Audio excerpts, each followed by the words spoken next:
বাবা আমার ভাইয়েরা, আমার আল্লাহ পৃথিবীর মাটিতে আসমান থেকে জমিন পর্যন্ত সব থেকে বেশি ভালোবাসে কাকে? আমার আল্লাহ নিজেই বলেছে সব থেকে বেশি ভালোবাসি আমি মুহাম্মদকে। সব থেকে বেশি ভালোবাসি মুহাম্মদকে। আমার পরে একজন বক্তা আসবে, উনি যদি স্টেজে না আসে আপনারা কমিটিকে ছাড়বেন? ছাড়বেন? ছাড়বেন না? ধরবেন? ধরবেন আর মারবেন।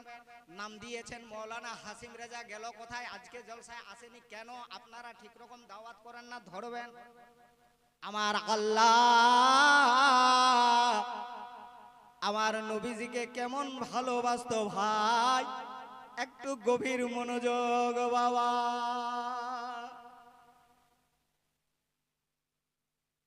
এই পৃথিবীর মাটিতে আমি যতই আনন্দে থাকি না কেন, আল্লাহ যদি বেজার হয়ে যায় 1 মিনিটের মধ্যে আমাকে কাঁদিয়ে দিতে পারে। এই মনোভাবটা সর্বসময় অন্তরে রেখে জীবন যাপন করতে হবে আর বলতে হবে আল্লাহ আমি বাহাদুর নয়, অতি বাহাদুর হলম তুমি। এ আল্লাহ আমার শক্তি কোথায়? আমার কোনো শক্তি নাই, অতি কওয়াতের মালিক হলো তুমি। অতি শক্তির মালিক কে? আল্লাহ। জোরে বলুন সুবহানাল্লাহ। অতি শক্তির মালিক আল্লাহ, অতি ক্ষমতার মালিক আল্লাহ, অতি পাওয়ারের মালিক আল্লাহ, অতি তাকতের মালিক আল্লাহ। আল্লাহ যদি আপনাকে দেয় তবে আপনি হতে পারেন, আল্লাহ যদি আপনাকে দেয় তবে হতে পারেন, আর আল্লাহ যদি না দেয় সেকেন্ডে আপনাকে কাঁদিয়ে দিবে।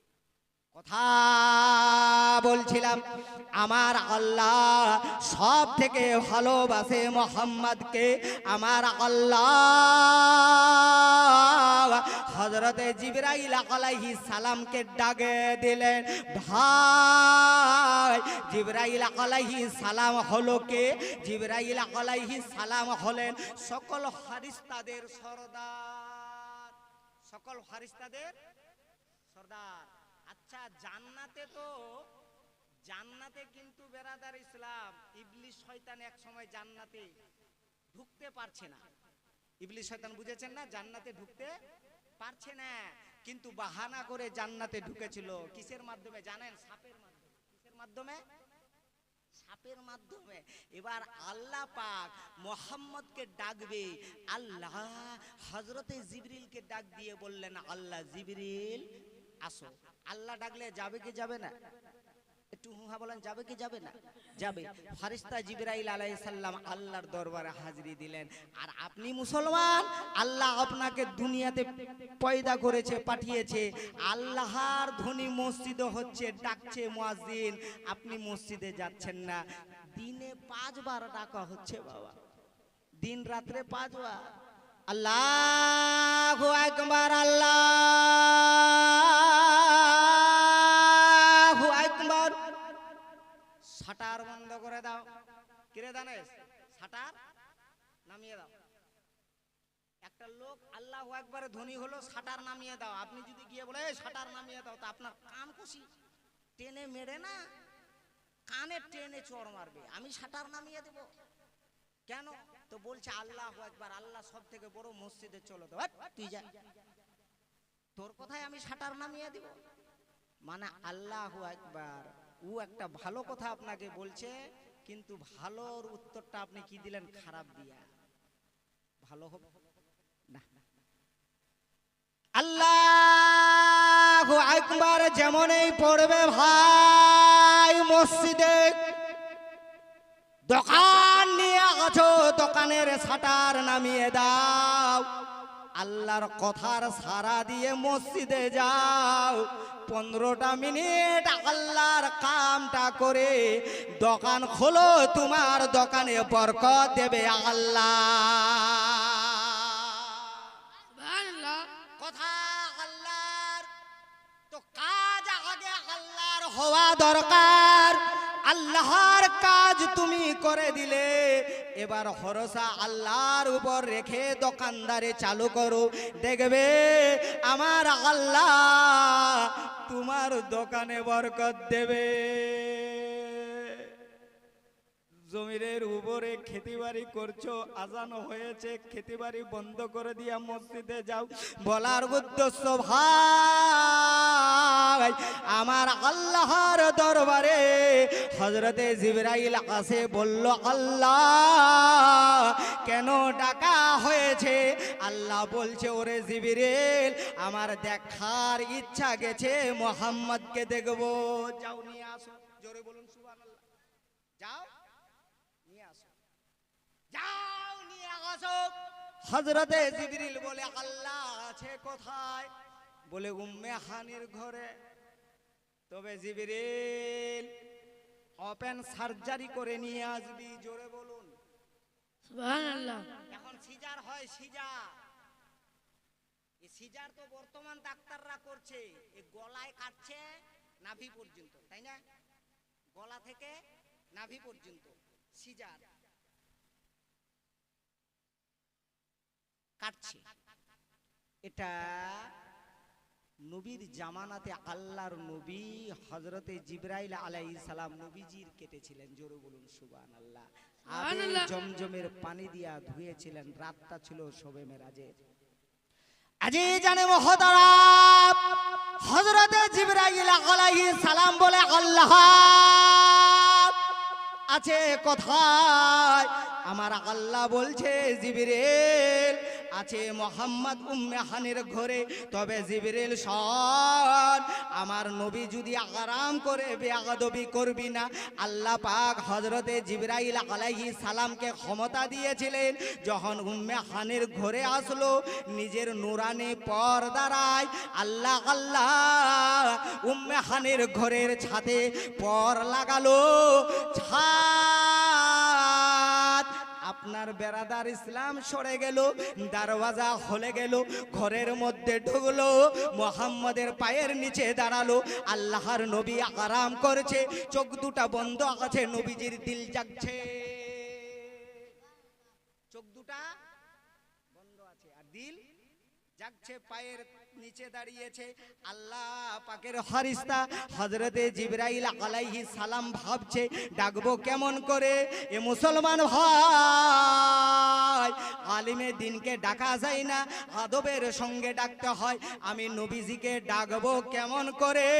পায়ের তলোয়ার হযরতে জিবরিল চুমা দিল। আল্লাহর নবী সাল্লাল্লাহু আলাইহি ওয়াসাল্লাম চোখ দুটা খুলে দিয়া জিবরিলকে বললেন, এ জিবরিল क्या बात है? জিবরিল বলে, আল্লাহ আপনাকে ডেকেছে। আমার নবীজি এক মিনিটও দেরি করে নাই, আল্লাহকে দেখবে, দিদার করবে, দিদারে খোদা হবে, দেরি না হয়। হায় রে জিবরিল, मैं तैयार हूं। জোরে বলুন সুবহানাল্লাহ। জিবরিল, আমি রেডি আছি। যাবে কিসে? একটা বরাক। যাবে কিসে? একটা বরাক। 40,000 বরাক জান্নাত থেকে, সেই জায়গা থেকে 40,000 বরাকের মধ্যে দুবলা বরাকটা জিবরাইল নিয়ে এসেছে। কোনটা বরাক? দুবলা বরাকটা কিন্তু দুবলা, কিন্তু অন্তরটা আল্লাহ রসুলের নিকটে ছাক্কা। জোরে বলুন সুবহানাল্লাহ। সুবহানাল্লাহ। 40,000 বরাক এক তারাফ, দুবলা বরাকটা কোনায় কাঁদে। জিবরাইল যাওয়ার পর দেখে তাজা তাজা বরাকগুলা, ভাবে হয়তো আমাকে নিয়ে যাবে মুহাম্মদের কাছে। হযরতে জিবরাইল আলাইহিস সালাম সব বরাকগুলোকে পিছনে পেলে দুবলা বরাকটার কাছে গিয়ে বলে, তুই কাঁদিস কেন? বলে, আমারও মন চাইছে মুহাম্মদ যেন আমার পিঠে চেপে আল্লাহর দিদারে যায়। বাবা, চেহারার উপরে মানুষ মূল্যায়ন হয় না। চেহারা সুন্দর, এর উপর মানুষ মূল্যায়ন হয় না। মানুষ মূল্যায়ন হয় অন্তরের উপর। জোরে বলুন না। মদিনার মসজিদে আযান দিত হযরতে বেলাল। চেহারা সুন্দর, চেহারা সুন্দর, চেহারা সুন্দর নয়, তবে দিল সুন্দর।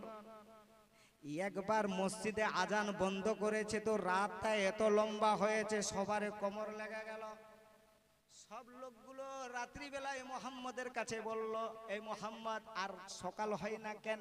মোহাম্মদ বলে, কিয়ামত পর্যন্ত হবে না, তোরা বেলালের আজান বন্ধ করেছিস, যতক্ষণ বেলাল না আজান দেয় আর সকাল হবে না, এটাই আল্লাহর সিদ্ধান্ত। জোরে বলুন না। আবার লোকেদের ভুল ভাঙলো, হযরতে বেলাল আযান দিলেন, সকাল হলো। আমি বুঝাতে চাইলাম ভাই, সুন্দর চেহারায় মূল্যায়ন হয় না, অন্তরে মূল্যায়ন হয়। ৩৯,০০০ বরাক আপনার একদিকে রয়ে গেল, দুবলা বরাকটা কোনায় কাঁদে, সেই বরাকটাকে নিয়ে মুহাম্মদের দরবারে হাজির হয়েছে জিবরাইল। সুবহানাল্লাহ। নূরে মুজাসসাম রাসূল আরবে নাইবে পারওয়ার, জিবরিল চুমে যার দরবার। একটু জোর করে বলেন বাবা। সুবহানাল্লাহ। নূরে মুজাসসাম রাসূল আরবে নাইবে পারওয়ার, জিবরাইল চুমে যার দরবার। লাম থেকে হয় লা ইলাহা, আলিফ থেকে হয় আল্লাহ, মিম থেকে হয় নামে মুহাম্মদ, জিনে রাসূলুল্লাহ, জিনে রাসূলুল্লাহ, শহীদ আযম ইমাম হোসেন নওয়াসাতাহার, জিবরাইল চুমে যার দরবার। নূরে মুজাসসাম রাসূল আরবে নায়েবে পারওয়ার, জিবরিল চুমে যার দরবার। যার কদম পড়িলে জমিনে আর সেরা হয় মেহরাজ, নবী পাকের জুতা মুবারক আর সে আযমের তাজ। আমাদের নবী এইখানে আছে কিনা? একটু হুয়া বলেন, আছে? এটা আমাদের বিশ্বাস, এটাই আমাদের ঈমান, আমাদের নবী এখানে আছে। যার কদম পড়িলে জমিনে আর সের হয় মেহরাজ, নবী পাকের জুতা মুবারক আর সে আযমের তাজ। সেই নবীর কদম চুমিলে জান্নাতের হকদার, জিবরাইল চুমে যার দরবার। নবীর কদম চুমা দিলে যদি জান্নাতে হয়, ২৪ ঘন্টা নবীর নামে মহব্বতে দুরূদ পড়লে অবস্থাটা কি হবে?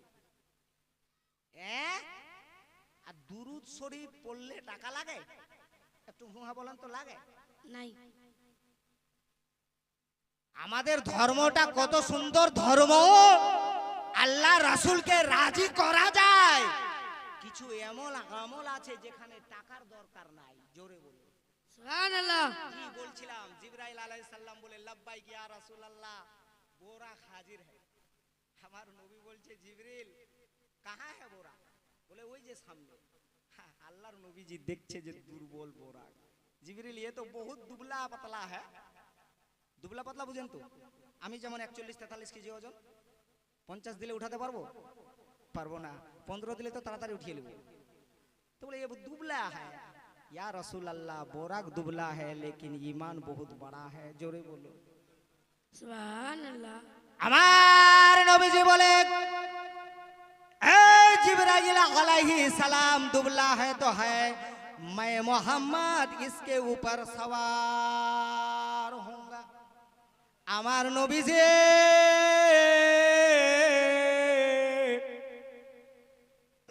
জমিনে দুবলা বোরাকটার উপরে চাবলো বাবা।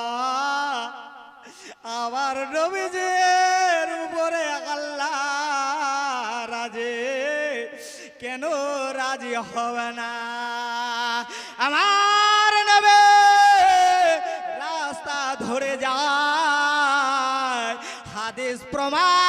করে পাহাড় নবীজিকে সালাম দেয়। সুবহানাল্লাহ। নবী রাস্তা ধরে যেতেন, পাহাড় সালাম দিত। জোরে বলুন সুবহানাল্লাহ। আপনি জালে দিবে। কিছু লোক আবার বলছে নবী আমার মতো, আস্তাগফিরুল্লাহ। নবী আমার রাস্তা ধরে যায় তো পাহাড় সালাম দেয়, তোকে তো চাপিয়ে দিবে। ধুর বোকা, তুই রাস্তা ধরে গেলে না পাহাড় ভেঙে পড়বে তোর উপর। নবীজি আমার ডুবা সূর্য কে ইশারা করেছে, সূর্য উঠেছে কিনা? উঠেছে। সেই নবী বরাকের উপর চাপবে, যেমনি চেপেছে বাবা, দুর্বল বরাকটা দুর্বল নয়, মুহাম্মদের চাপাতে বরাকটা সবল হয়ে যায়। সুবহানাল্লাহ। দুর্বল বরাক মুহাম্মদ চেপে গেল, সবল হয়ে গেল। এমন ভাবে চলতে লাগলো, তীর যেমন কামান থেকে বের হয়ে গেলে। কথা মনে পড়লো, ছেলেকে শিক্ষা দেওয়া দরকার কয়েকটা জিনিস। এখন তো আমরা শিক্ষা দিব টাটা বাই বাই। বাড়ি থেকে যায় তো বাপকে বলছে বাবা টাটা,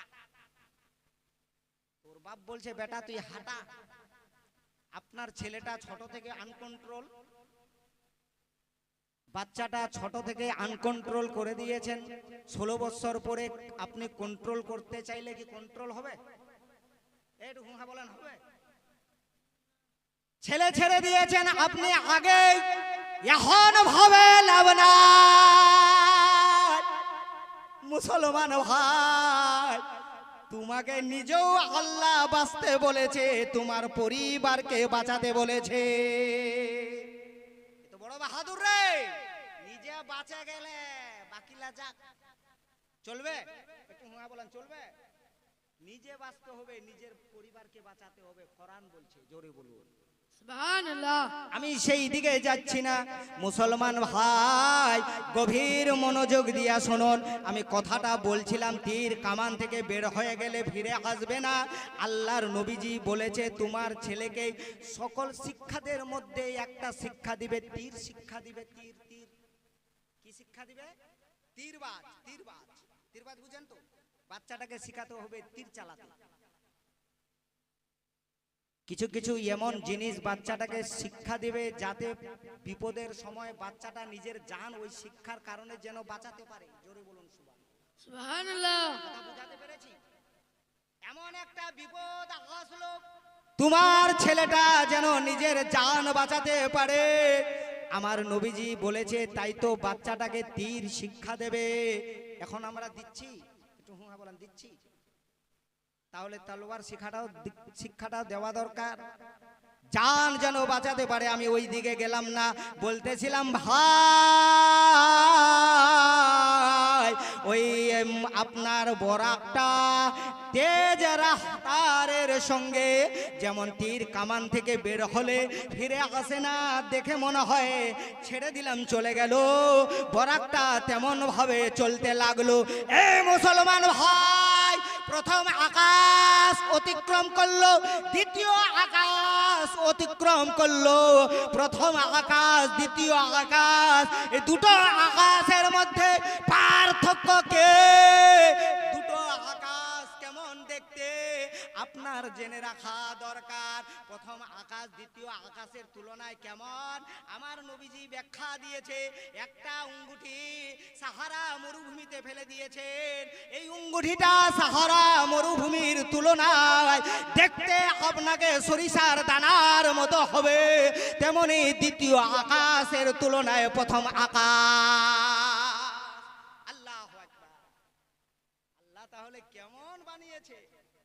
একটা আঙ্গুঠি সাহারা মরুভূমিতে ফেলে দিলে কেমন মনে হবে? দেখতে মনে হবে একটা সরিষার দানা, তাই না বাবা? ঠিক তেমনি দ্বিতীয় আকাশের তুলনায় প্রথম আকাশ। জোরে বলুন আল্লাহু আকবার। হ্যাঁ, এটাই তো আল্লাহর শান। জোরে বলুন সুবহানাল্লাহ।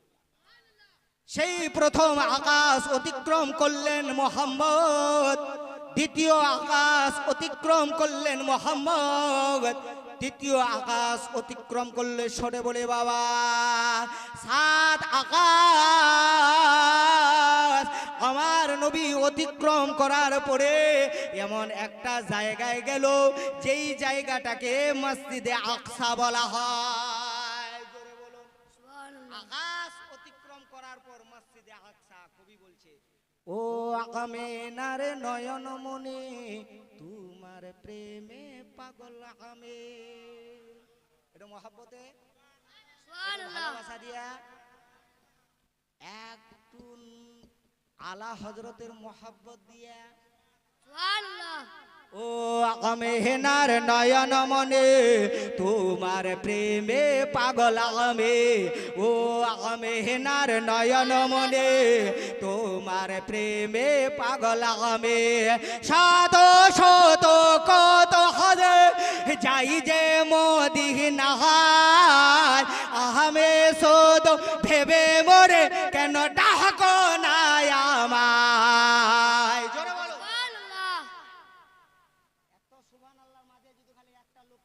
মসজিদের জন্য 1100 টাকা দেন, তাহলে বিপদ। শত শত কত হাজার যাই যে মদিনায় আহমে শত ভেবে মরে কেন ডাকো না আমায়। নাও না ডেকে আমায় তুমি নবী, নাও না ডেকে আমায় তুমি আহমে বড় অসহায়। ও আমেনার নয়ন মোড়ে তোমার প্রেমে পাগল আমি। মসজিদে আকসা, মসজিদে আকসা। ঠিক মসজিদে আকসার মধ্যে যাওয়ার পরে আল্লাহর নবীজি বরাক থেকে নামলেন। জোরে বলুন। কিসের উপর থেকে নামলেন? বরাকের উপর থেকে নামলেন। নবীজি আমার দেখতেছে ওই মসজিদে আকসার মধ্যে বাবা 1,02,24,000 নবী ও রাসূল লাইন দিয়ে দাঁড়িয়ে আছে, নামাজ কায়েম করবে।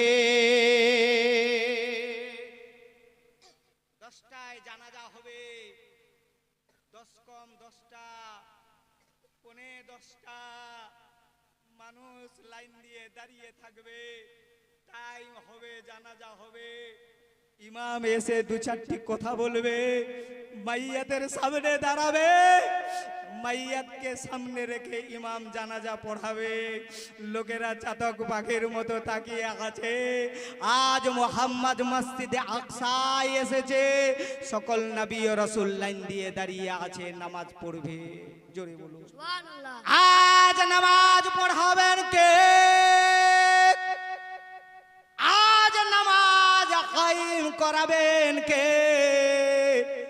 আজ ইমাম হবেন কে? জিনার ব্যাপারে আমার আল্লাহ বলেছে ইমামুল আম্বিয়া।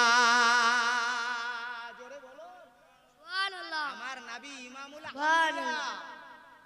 জিনার ব্যাপারে আমার আল্লাহ বলেন তাহাক, ইয়াসিন, মুদাসসির, মুজাম্মিল। জিনার ব্যাপারে আমার আল্লাহ বলেন ওয়াদ্দুহা। জিনার ব্যাপারে আমার আল্লাহ আল কোরআনে বলে ওমা আরসালনাকা ইল্লা রাহমাতাল লিল আলামিন। সেই নবী আজ সকল নবী ও রাসূলের ইমাম হবে। জায়গাটা সুবহানাল্লাহ। জায়গাটা কোথায়? মসজিদে আকসা। সুবহানাল্লাযী আশরা বিআবদিহি লাইলাম মিনাল মসজিদিল হারাম ইলাল মসজিদিল আকসা। জোরে বলো সুবহানাল্লাহ। এ মুসলমান ভাই, আমার নবীজি ইমামত করলেন, সকল নবী ও রাসূল পিছনে নামাজ কায়েম করলেন, নামাজ পড়ালো মসজিদে আকসা। মসজিদের দরকার আছে কিনা? একটু মুখ দিয়ে বলেন আছে কিনা? সব ধ্বংস হয়ে যাবে, মসজিদ ধ্বংস হবে? একটু হুঁ হ্যাঁ বলেন হবে? আসমান ধ্বংস হয়ে যাবে, জমিন ধ্বংস হয়ে যাবে, চন্দ্র খসে খসে পড়বে, সূর্য খসে খসে পড়বে, তারা খসে পড়বে, সব শেষ। কিন্তু আল্লাহর ঘর মসজিদের হেফাজত করবে কে? আল্লাহ, এ মুসলমান ভাই, এই মসজিদের দয়া যার উপর থাকবে সেই লোকটা মসজিদের ওয়াসিলায় জান্নাত পাবে। এই লোকটা, সেই লোকটা মসজিদের ওয়াসিলায় জান্নাত পাবে। একটা লোক, বক্তব্যটা আগে নিয়ে যাব, মসজিদে আকসায় নবীজি নামাজ পড়ালেন, আগে যাবে। একটা লোক 1100 টাকা পারবে মসজিদের জন্য। এই লোক কয়েকটার মধ্যে একটি মানুষ।